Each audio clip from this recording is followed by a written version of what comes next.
All right, folks, so another video for you. I wanted to review a pistol that I have recently, shall we say, got back into service. And this particular pistol I want to talk about was the CZ52, sometimes called the VZ52, depending on your nomenclature of choice. And as you can see, this is quite a very cool looking little gun. And this thing is one of the only pistols that is chambered in 7.62 Tokarev, which I'll just call Tokarev from now on. So this is the other pistol that's chambered in Tokarev that's not an actual Tokarev. And the whole history behind this thing is that the Czechs, when they were under the Soviet Union, decided they didn't want to adopt the Tokarev pistol. They wanted to make their own. So they invoked the magical powers of Czechnology and came up with this thing. And this pistol is quite unique in the sense that it operates on a roller delayed blowback mechanism. So those who are familiar with the HK MP5, the G3 rifle, that entire lineage of rifles is and submachine guns is essentially the same operating system that this pistol uses. And that's quite unique for pistols because you don't really often see a roller delayed mechanism in a pistol format. The only other example I can think of is I think one of the Korth 1911 super expensive like boutique German 1911 pistols is also roller delayed. I believe Forgotten Weapons has a video on that as well, so you can look that up. Really, really, really cool stuff. Absolutely awesome. But this is certainly much cheaper than a Korth pistol. But anyway, so that's the history behind this thing. This thing was the 52 pistols were made for a very limited time. I think probably 2 years, 3 years at the most. 1950s, very early 1950s, and most of them were Arsenal refurbished and refinished, like this one was. And you can tell by the overall finish of it how black versus how gray it looks, and also the numerous markings that you'll see there on the side of the receiver here. That'll tell you basically everything you need to know about these. There is a little bit of folklore that goes behind these things, like how many dimples are in the slide to tell you the quote-unquote accuracy potential. But I like to really attribute that more to folklore than actual documented fact, because it's kind of hard to tell for sure exactly what they were doing with these guns, because they were used for such a limited time, and they're just such a weird pistol because I mean, look at this thing. That ergonomically, this is one of the worst pistols I have ever shot. Despite how cool it looks and how secure it looks in my hand right now, this thing is seriously one of the worst designed pistols I have ever shot in my life. It's that bad. But I'm not going to use this entire video to rag on this pistol, because honestly, it's kind of cool. And that's really what drives the reason for me owning this thing, is because the simple fact that it is just so cool. So we'll get into a little bit of personal history about how I came across this particular gun in particular. Whatever. So I was browsing my local arms lists page, as I usually do, and there was this guy who came across basically an estate sale, because in Arizona, a lot of old people come here and they retire. But when old people pass away, as they normally do, they leave their entire estate and their firearms behind. So people regularly, even non-firearm people, go to these estate sales and say, wow, look at all these cool guns. Let me just buy all this stuff and I'll sell it off later. No big deal, right? They'll get it appraised at some appraiser. They'll pay a fee, and then they'll list all of these guns. They'll go to a gun show, and they'll sell off the entire estate property. And that is basically how I came across this one.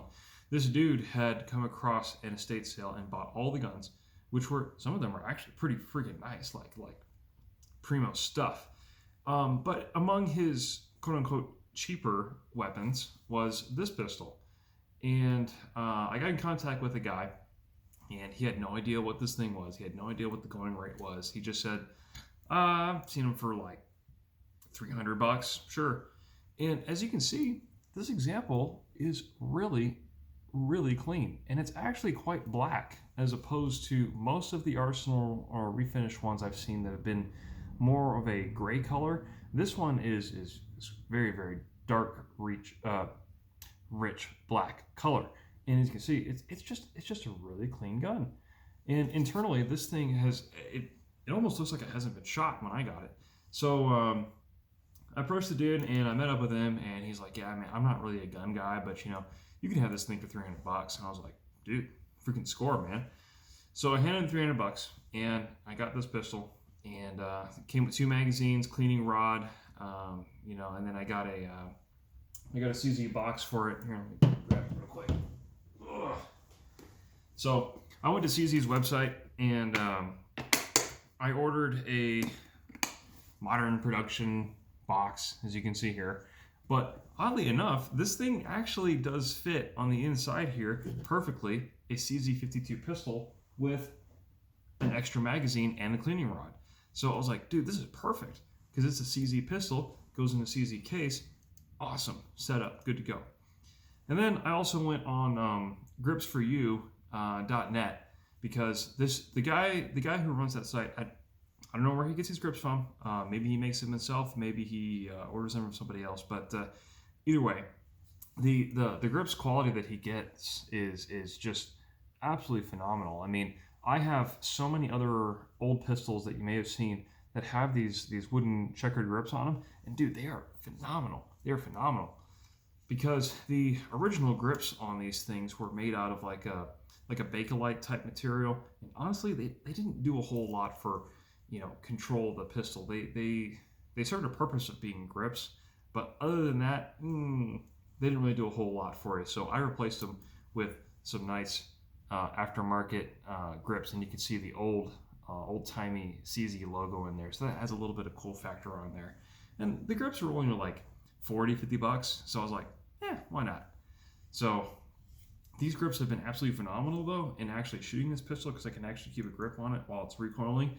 The recoil is quite substantial, I might add, compared to the original grips. So I have the original grips stored elsewhere, but for now, when I shoot this gun and I display it and everything, it's going to have these bad boys on there. So that's how I came across this pistol. It was an estate sale, basically, and I've been very, very happy with it because of the condition was just excellent. Even though it is a CZ52, and the common joke is CZ52s work, but they don't necessarily work well, and it's definitely been the case with this gun here. So getting onto the how to shoot portion of this pistol, I can safely say there is no practical reason to own this gun. For self-defense, no practical reason to use this over a traditional Tokarev. A Tokarev, actual Tokarev pistol would be far and away way more practical than this thing. And the reasons for that are numerous, but I'll get into that a little bit later. But this thing shoots horribly. We're talking in terms of recoil control, actual recoil, trigger pull, reliability, all that stuff combined. This thing is absolutely horrible to shoot. It sucks. The accuracy is not there, at least as far as I can shoot. At 25 yards, I honestly can't tell where this thing is shooting. I'll have a big 12-inch, shoot and see pasty target on there, and I'll be dead center of that, doing everything I possibly can to hold that sight and just pull the trigger and boom. And I don't know where it's going. I just don't. And when I'm really lucky, say, okay, well, I'm standing up, let's put it on a bench, right? So I get it on a sandbag and I have it rested there on the sandbag there, and I very, very, very, very carefully take my time. Boom. I'll get maybe at best at 25 yards a 4-inch group, maybe if I'm really lucky. And that's what's really, really nice quality ammo. I'm not talking the surplus Yugoslavian Tokarev ammo. I'm talking SNB, modern production ammo, right? This thing is just, I don't know if it's the inherent mechanical accuracy of it or the fact that I just can't shoot it that well or something else is going on. I don't know. But this thing just, it's not very accurate, at least as far as I can shoot it. I just cannot group this thing very well. At 10 yards, 15 yards, shoot, I can get a nice little circle just fine. But when it goes out to 25, I don't know where it's going, and it's just I can't figure it out. So as far as shooting and practical purpose, this thing has like none.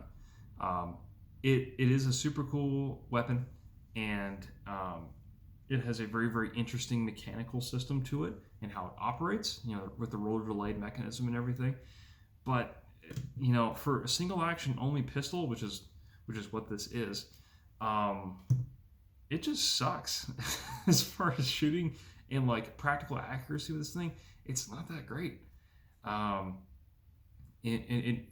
if you shot these things and you've really tried to pattern them well, you can start to understand why they only produce these things for about 2 to 3 years. It's because it's just not a good pistol, especially for duty use. I mean, I can't even imagine being a Czech soldier or a police officer or whatever, and being issued one of these and expected to carry it as like your duty sidearm. I mean, sure, you could probably put tons of holes in a dude that was maybe 10, 15 yards away, but anything longer than that, I'd be like, I don't know, man. But yeah, practical wise, this thing is just awful. Ergonomics are terrible. It has a decocker for some reason on a single action only pistol. It has a decocker. And there have been a lot of people out there who have been saying like the decocker is not safe, the firing pins are brittle, the firing pin block safety is not to be trusted, and so on and so forth. So when you get all those things together and you start looking at this thing, you start realizing, man, this thing is not that great.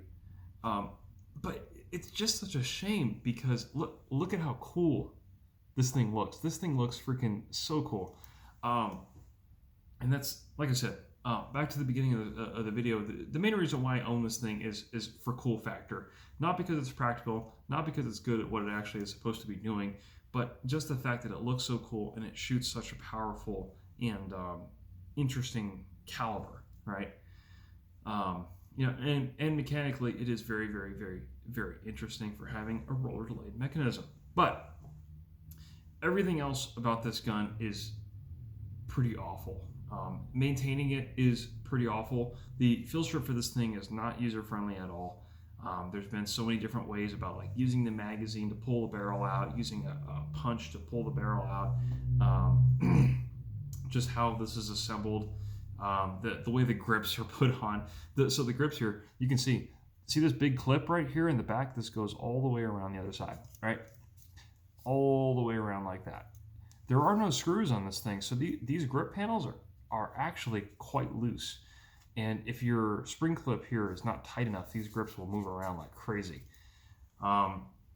Despite it being a single action only firearm, the trigger on this is absolutely terrible, at least on the default regular settings, because as I found out when I was trying to do some firing pin work with this, is there is a plunger in the inside of the slide here, which is the firing pin block safety. This plunger has a little spring that sits on the inside of it, and the trigger here is basically attached to an arm that when you pull the trigger, the arm goes up. It pushes up on the plunger. The plunger comes out of the way, and the firing pin goes forward. That's how it fires. So every single one of those surfaces put together against the spring pressure of the plunger there makes for an absolutely terrible trigger pull on this thing, despite it being a single action only type pistol. If you pull the trigger on this, like for instance, this is clear, right? If you pull the trigger on this, the hammer's back, right? Pull that. Now you cannot restrike. There's no double action on this. It's a single action only, but it still has a decocker, and the trigger pull is terrible. So it kind of begs the question: what's the point of this? What is the point of this thing having a single action only pull, despite it being terrible and long and gritty, and you don't know when the wall is, you don't know what's going to break. It just kind of fires when it wants to. And the decocker not being all that great either. Why would you even have a decocker on a single action only pistol anyways? But that's besides the point. So many factors go into why this pistol is just honestly not that great, at least for a service use, and there's a reason why this thing was abandoned for such a short time.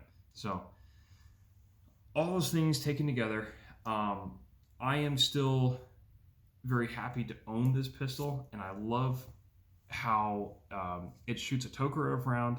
It's a very, very unique pistol in terms of its mechanical operation. This particular example is in absolutely amazing mechanical condition. I've definitely taken care of this thing, even though I've shot corrosive ammo out of it, just to see how it would shoot. This thing is just in great condition. It looks awesome, and I mean it does shoot. It does shoot. It will go off when you want it to, but as far as accuracy, trigger pull, just the whole pleasantness of shooting this gun, it is terrible, absolutely terrible. So this is definitely one case of where Czechnology, shall we say, has not exactly reached the highest of bounds, shall we say. Because the Czechs make absolutely excellent weapons. They totally do. They make awesome guns. But this one is, frankly, not one of them, in my opinion. It's still really, really cool. I love this thing to death. It is absolutely so cool. But, if I was going to win a bet with somebody as terms of accuracy, this thing would be absolutely bottom choice. I would not trust this thing to win a bet by any means at all. It is just, you have to kind of understand the limitations of a particular weapon, and this one is absolutely limited in its capabilities. Now, there are 9mm conversion barrels for these things. They are quite rare. I have yet to try one of those. I really do want to get my hands on one just to see if it would make the shooting experience maybe a little bit more pleasurable. But without having my hands on one, it's kind of hard to judge how this thing would be with a 9mm loading versus the Tokarev loading.